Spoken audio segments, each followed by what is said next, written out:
Militant Thengnanaba Mmg Leire amadi Sijinaba training Touba Houragani. Manipurda hauzik law and order gi fibam ka henna fattaba amadi madubu Thengnanaba gidamak Manipur Police Department na medium machine gun Mmg Jabalpur gi Ordnance Factory dagi leire.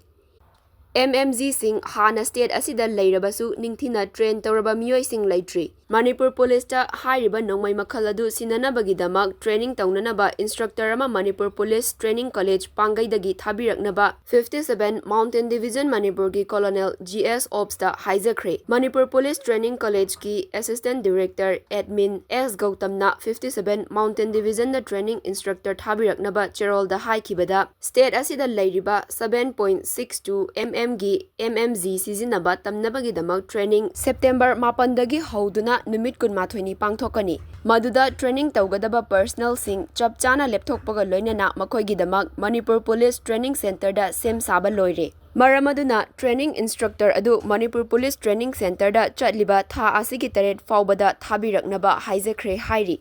Hairiba afaba makhalgi nongmai adu Sijinabagi training fanglabadi militant singna kahen mathabak chatharakpada line thengnaba ngamgani haibagi thajaba lei. Loinana drone attack chatharakpa matamdasu line control tawba ngamba yabagi oithokpa lei. Manipur Police ta asigumba khutlai leirabadi militant sing thengnabada henna khudong charagani.